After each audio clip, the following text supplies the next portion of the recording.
porque es momento de nuestra columna, la primera de la semana, momento de Ciencia Vecina, la columna de la Comunidad Científica de Parabachas, que es esta columna que nos trae un columnista cada lunes. Y hoy el columnista es Federico Robietti, será el expositor de hoy. Le voy a dar la bienvenida. ¿Cómo está, Fede? Hola Mateo, buenos días, gracias. Por favor, muchas gracias a vos por acercarte. Bueno, Fede es investigador en el Instituto Multidisciplinario de Biología y vamos a hablar, al menos según lo que me ha pasado acá en la producción, sobre el mejoramiento genético de especies nativas para techos verdes. ¿Es así o Es debes así. corregirme? No, está bien, es así. Bueno, perfecto. ¿Te puedes acercar un poquito más el micro, Fede? Ahí. Ahí está, ahí me da el visto bueno, Kinect. Bien, ahora sí, ya comencemos con el desarrollo de la columna. ¿De qué trata, en qué consiste esto del mejoramiento genético de especies nativas para techos verdes? ¿Cómo se relacionan todos esos conceptos? Bien, bueno, primero les puedo empezar contando un poco qué es un techo verde. Sí, porque eso es algo que me hace mucho ruido, pues no sé qué es. Bueno, o sea, también se llaman cubiertas naturadas, cubiertas extensivas, cubiertas vivas. Son, digamos, muy antiguos los techos verdes. Es una definición simple, tener plantas en el techo. Hoy es un poco más trabajado el concepto, ¿no? Porque se considera como una tecnología Ujú. que lo que intenta es incorporar espacio verde a las áreas urbanas. ¿Sí? Esta tecnología no solo tiene plantas, sino que además cuenta de todo una especie de batea, de recipiente que va a sostener estas plantas Sí. y que tienen sus características.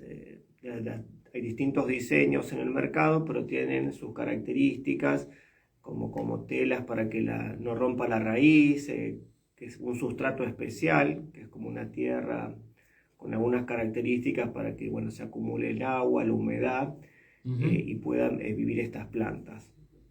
Entonces lo interesante es que tenemos, por ejemplo, si uno piensa en la ciudad de Córdoba, capaz de Altagracia no tanto, porque es una ciudad más verde, pero si piensa en una ciudad donde predominan los edificios, cuánta superficie gris tenemos, lo que son las terrazas y los techos, que podrían estar ocupadas por espacios Por verdes. espacios verdes. Exactamente. Bien.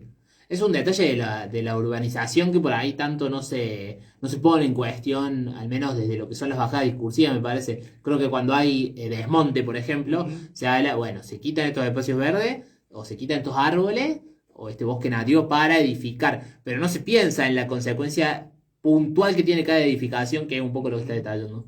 Exactamente. Si bien, digamos, el techo verde no va a suplir el daño que se hace al desmonte, Por supuesto que no. pero es una mitigación. Claro, es como un método un poco más mixto, podemos decirle. Exactamente. Bueno, y tradicionalmente en el mundo, las plantas que se utilizan son unas plantas, que se denominan del género Sedum, que son unas crasuláceas, y que están adaptadas a vivir sin agua. Muchos capaz las conocemos porque son muy fáciles de reproducir y crecen en macetitas, y son muy vistosas y resisten mucho el calor, la sequía. Pero bueno, esas plantas son exóticas, no son de nuestros ecosistemas, hay muy pocas acá en Argentina, y bueno, en Córdoba prácticamente no hay. Entonces hay un cambio de paradigma, es de empezar a utilizar plantas nativas que estén adaptadas. Esta tecnología de techo verde además es un ecosistema para los organismos vivos, y es un ecosistema bastante adverso, porque pensemos que puede estar en un techo, no sé, por ejemplo en municipalidad en el piso 12, mucha irradiación solar, poca agua, mucha cantidad de viento. Entonces es muy adverso para que por ahí especies vegetales puedan sobrevivir. Entonces se busca especies dentro de las especies nativas, aquellas que puedan sobrevivir esas situaciones adversas. Bueno, y una de las funciones principales que cumplen los techos verdes es disminuir la temperatura. Tienen la capacidad de disminuir la temperatura, ya que la radiación, es absorbida por la vegetación, lo mismo que haría un árbol si uno lo pone cerca de la casa. Sí. Y la evapotranspiración, ¿no? Que como nosotros transpiramos, el agua se lleva calor. Entonces baja la temperatura de ese edificio. De ese edificio. Exactamente. Ese sería como uno de los principales funciones. Uh-huh. También en las ciudades, como algo que hace el bosque, que vos recién mencionaste, que pasa como cuando llueve, el agua va como, no tiene tanta escorrentía, como que se va deslizando muy lentamente, es absorbida por las plantas, fijada ahí entre las raíces del sustrato. Uh-huh. Cuando tenemos cemento en las ciudades, esa agua se va directo y con mucha velocidad, a los arroyos o a donde escurra. Los techos verdes lo que hacen disminuyen esta velocidad de escurrimiento y también retienen agua. Sí. Entonces también tienen ese otro beneficio. Bien. Te consulto respecto al tema de tu investigación en sí, que hablemos un poco del concepto de techos verdes, que es la finalidad de tu investigación, pero que el medio es el mejoramiento genético de las especies nativas. Exacto. ¿Qué especies se abordaste o qué especies tomaste para, o con qué especies llegaste a la determinación que el mejoramiento genético sirve para este aporte? Bien, si querés puedo contar brevemente qué es el mejoramiento genético. Sí, sí. Digamos, el mejoramiento genético, son técnicas que se usan hace un montón, tradicionales, sobre todo en la agricultura, donde lo que uno busca es que, en este caso especies vegetales, pero pueden ser especies animales, mejorar la genética y que esas especies o individuos tengan rasgos que uno busca. Supongan ser un cultivo que queremos más rendimiento. Sí. En el caso de los techos verdes no hay antecedente de mejoramiento genético, sí lo hay mucho en horticultura o en las plantas cultivadas. Muchas de ellas las vemos que tienen flores grandes o rasgos que las hacen llamativas, que son precisamente de cruzamientos y de mejoramiento genético. Entonces, en techos verdes, lo que buscamos, por ejemplo, es que una planta pueda cumplir más de estas funciones. Suponete que tenemos una planta que da flores grandes, es muy llamativa, y otra que es más compacta, más peticita y tiene un color que refleja más la luz solar. Entonces podríamos querer una sola planta que tuviera estas características, que dé flores llamativas y además retenga más agua o tenga más, que refleje más los rayos de sol, por ejemplo. Entonces lo que buscamos es eso, tener plantas nativas que tengan un desempeño mayor en su función del techo verde con respecto a sus parientes silvestres. Y para eso lo que hacemos es vamos seleccionando, de acuerdo a su morfología, las características que nosotros queremos y las vamos cruzando entre ellas con la esperanza o la chance de que ese descendiente nazca con alguna combinación mejor que la de sus parentales. Uh-huh. En general, los programas de mejoramiento genético son largos, porque uno va cruzando, obtiene lo que se denomina un F1, la vuelve a caracterizar, por ahí sale bien, por ahí no, porque hay que volver a cruzar con otro padre, hasta que uno consigue... Imaginaba que sí, es un procedimiento científico, es prueba y error. Es prueba y error. Sí. Bien, en el caso, hablabas un poco de la duración, en términos generales, de la duración prolongada de esto. Esto varía según la especie, hay como un tiempo estandarizado. En el caso tuyo, ¿cuánto le toma? No, varía según la especie. En este caso, yo trabajo con leguminosas, que son de la familia de las legumbres, las habas, un grupo de plantas que es del género Adesmia, que son nativas de Córdoba. Entonces, estas plantas son perennes, duran muchos años. Sí. Entonces, pero cada cruzamiento tenemos que esperar la primavera, verano, cuando florece. Entonces, ahora empezaron a florecer. Uh-huh. Las vamos cruzando, obtenemos las semillas y hay que esperar que esa semilla germine, se haga la planta y empezar de vuelta a caracterizarla. Entonces demora. tenemos año a año, nos va demorando. Bien, o sea que estamos en este momento en época de conclusiones. Sí, y de cruzamientos. Estamos, y además un paso previo que hay que hacer es evaluar el sistema reproductivo a ver si realmente se pueden cruzar. A veces por cuestiones genéticas o cromosómicas, las plantas, Sí, bueno, no se cruzan, ¿no? Y a veces no se puede. bien. Y eso, respecto a lo que es el cruzamiento, es una posibilidad.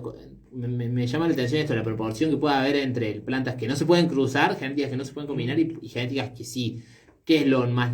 ¿Hay una normalidad en cuanto a compatibilidad o incompatibilidad? ¿Hay un patrón predominante? ¿Cómo es? Y depende de los grupos de plantas. Hay plantas que sí, hay plantas que no, hay plantas que se autopolinizan esas solas. Claro. En general, entonces es más difícil hacer Es más cruzamientos. difícil hacer entre cruzar. Esas plantas funcionan solas, o Funcionan sea, solitas. son autónomas. Exactamente. Y otras no, estas necesitan generalmente insectos, los bombos, esos abejorros negros, Sí. u otras abejas, inclusive le he visto moscas. Entonces, hasta ahora nuestros datos preliminares que se cruzan entre ellas. Ujú. Por lo menos dentro de una misma especie. Entonces el que estamos probando ahora es entre especies. Bien. Y si eso fallara, hay técnicas moleculares que nos permiten, bueno, obtener plantas modificadas. Perfecto. Bien. Respecto a. Bueno, Sena empezó a abordar muchos temas en esta columna que por ahí al inicio no los tenemos tan en cuenta, pero teniendo en cuenta el aporte que trae esto a la industria de la construcción Uh-huh. o al sistema de la construcción, no necesariamente tiene que ser el industrial.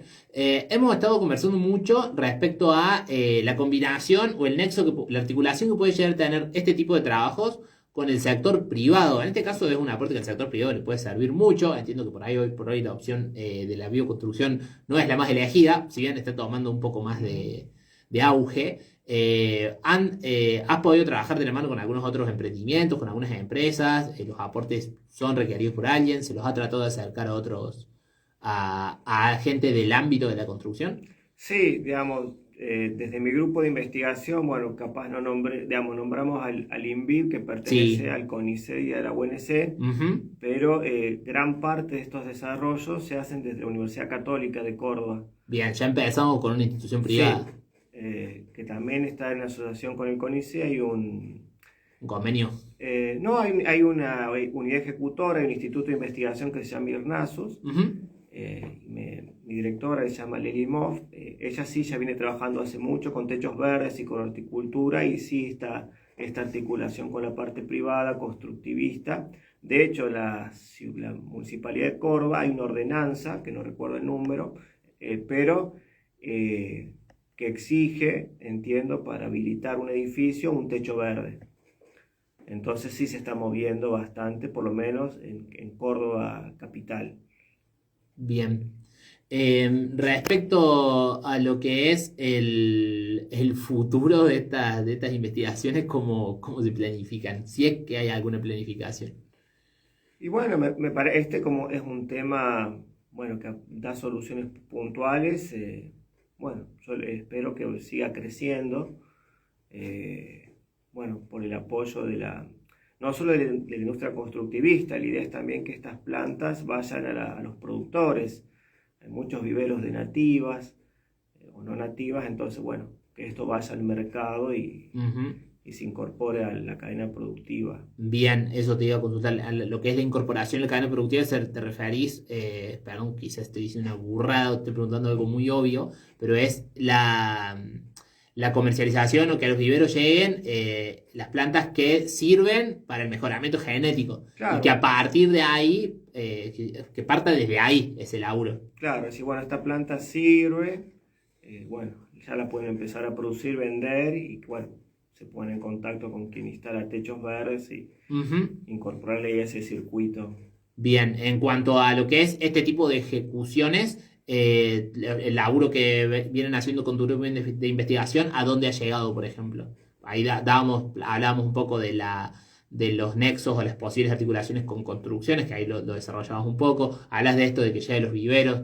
en esta cuestión ejecutiva, ¿a dónde qué lugares ha alcanzado? Y entiendo más que todo la parte constructivista, es la que yo, por lo menos yo conozco. Sí, Porque bueno, esto de transferir esta tecnología, de hecho hubo financiación de la parte privada para desarrollar estas tecnologías también. bien. Es una investigación, al ser tecnología y vinculada a la construcción, como decís, por ahí es un poco más propensa a llegar a recibir financiación que otras que hemos trabajado acá en la columna. Hoy por hoy, ¿tienen algún dato concreto? ¿Tienen alguna investigación que ya tenga una cobertura financiera? ¿Cómo están en relación a eso? Porque no dejan de ser un instituto que responde al CONICET y sabemos cuál es la realidad del CONICET hoy por hoy. Sí, no, por ahora sí tenemos financiamiento de las universidades, de lo que ha dado el CONICET. Y sí, pero hay financiamientos privados, pero bueno, en este momento parece que no tenemos, pero es cuestión de conseguir. De moverse Sí. para conseguir el financiamiento. ¿Tienen algún aportante estable o dependiendo, o es necesario, quizá no depende de nada, es necesario salir a buscar un financista cada vez que tienen que emprender una investigación? La Cámara de Constructivista de Córdoba es un aportante. Es como un socio, Sí, un aliado estratégico. sí, sí. Bien, y después se suelen sostener por el aporte de alguien más o por lo general se respaldan en esa cámara. No, esa cámara fue la que ha dado, entiendo, pero sí, siempre también por la parte pública. Bien, perfecto. Y como para ya ir dándole conclusión a la columna, antes de darle conclusión, te pregunto si quedó algún dato por fuera que no hayas, que Eh, consideres importante o como base de la investigación que no hayas mencionado. no, creo que tratamos el Está tema, bien. sí. Entonces ya para ir redondeando un poco y dándole conclusión, te consulto, bueno, estamos en época de cruzamiento genético, de ver Sí. qué puede salir de eso, qué otras opciones para mejorar los techos verdes hay, qué investigaciones se tienen planificadas a futuro. Y ahora, digamos, como si te decía, si falla estos cruzamientos, aplicar alguna técnica molecular como generar híbridos con Ujú. algún químico. Y después, como las leguminosas lo que tienen es que pueden fijar nitrógeno atmosférico, pues se asocian con una bacteria que es Rhizobium. Sí, Entonces, incorporar estas leguminosas, ver cómo mejoraría el resto de la comunidad de las plantas en el techo verde. perfecto. Bueno, Fede, muchísimas gracias por el aporte, muchísimas gracias por la visita aquí a Radio Tortuga. Agradecemos también a la comunidad científica que facilitó también tu llegada acá y cuando la rueda gire y haya que profundizar o se haya profundizado en la investigación y quieras volver a compartirlo, te esperamos para volver a tener una charla como la que tuvimos hoy. Bueno, Muchísimas gracias. muchas gracias, Mateo, por la invitación. Por favor. Gracias. Escuchábamos a Federico Robietti, columnista de hoy en la columna